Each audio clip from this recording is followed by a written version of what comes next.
Sir, आपका दूसरा वादा है वन नेशन वन इलेक्शन का।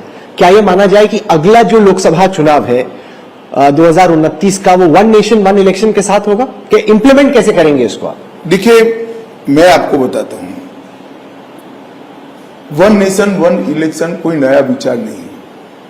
ये देश में 2 दशकों तक वन नेशन वन इलेक्शन चला है। 57 के चुनाव में 7 विधानसभा के चुनाव अलग थे, तो सर्कुलर कर चुनाव आयोग ने प्रीपोन कराकर एक साथ कर दिए थे। ये कोई नई बात नहीं है। ये तो गड़बड़ कहां हुई, 71 में इंदिरा जी ने मध्यावधि चुनाव आमंत्रित कर दिया, तो सारे चुनाव के कार्यक्रम मिसमैच हो गए। देश की जनता को तय करना है कि हम कह रहे हैं कि इस देश में सारी विधानसभाओं के और लोकसभा के चुनाव एक साथ होना चाहिए। मोदी जी की सरकार ने, भाजपा की सरकार ने एक कमेटी बनाई, तत्कालीन राष्ट्रपति, हमारे भूतपूर्व राष्ट्रपति कोविंद साहब की अध्यक्षता में कमेटी ने रिपोर्ट दी। रिपोर्ट की सिफारिश है कि इस देश में वन नेशन वन इलेक्शन होना चाहिए। ढेर सारे लोगों से, पॉलिटिकल पार्टियों को कंसल्ट किया, लगभग 47 राजनीतिक दलों को कंसल्ट किया गया। सिर्फ 15 ने विरोध किया, 32 ने कहा कि करना चाहिए। ढेर सारे सुप्रीम कोर्ट, हाई कोर्ट के जजों को कंसल्ट किया गया, कानूनविदों को कंसल्टेड किए, कई गवर्नर, एक्स गवर्नर आकर मिले हैं, कई अर्थशास्त्री आकर मिले हैं। इन्होंने कहा है कि इस देश में एक इलेक्टोरल रोल होना चाहिए, एक साथ चुनाव होना चाहिए, और चुनाव 5 साल होने के बाद बाकी के 5 साल देश के विकास में ही लगाना चाहिए। रोज चुनाव कर देश का फायदा नहीं पर है। आपके विरोधी कहेंगे कि आप चूंकि सेंट्रली पावरफुल हैं, क्योंकि आपका केंद्रीय नेतृत्व मजबूत है, इसलिए आप लोकल इलेक्शंस को भी नेशनलाइज करना चाहते हैं कि वो मोदी जी या जो भी सेंट्रल लीडरशिप है उसकी छत्रछाया में आप लोकल इश्यूज को भी वेट कर लें।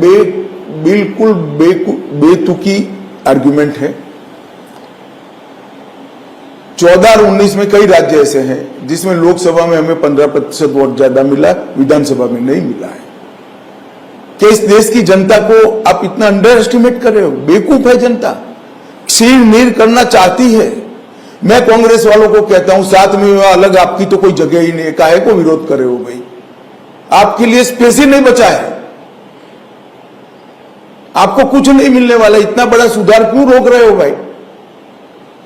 इस देश में कई बार, मानो राजीव गांधी जी को पूरा बहुमत मिला, मॉरल ग्राउंड पर हेगड़े साहब ने इस्तीफा दे दिया, 28 की 28 सीटें कांग्रेस स्वीप कर गई। कांग्रेस हेगड़े साहब ने इस्तीफा दे दिया, फिर असेंबली का चुनाव आया, फिर हेगड़े स्वीप कर गए। जनता को मालूम है ऊपर किसको वोट देना है, नीचे किसको वोट देना है। 2 बैलेट बॉक्स अलग होंगे, 2 जगह अलग प्रत्याशी होंगे, 2 जगह अलग प्रकार की चुनाव घोषणा पत्र होगा। कैसे कंफ्यूजन होता है? सिर्फ चुनाव का खर्चा, आचार संहिता के कारण विकास के कामों में बाधा और जनता का समय व्यय न हो, और इतना खर्चीला चुनाव होता जाता है। मुझे लगता है कि सार्वजनिक जीवन में हमने इस पर कभी न कभी चिंता करनी चाहिए। 29 का चुनाव होगा वन नेशन वन इलेक्शन? हमने तो हमारे घोषणा पत्र में रखा है, हम जरूर चाहेंगे कि ये देश वन नेशन वन इलेक्शन में आए, इस देश में यूसीसी आए।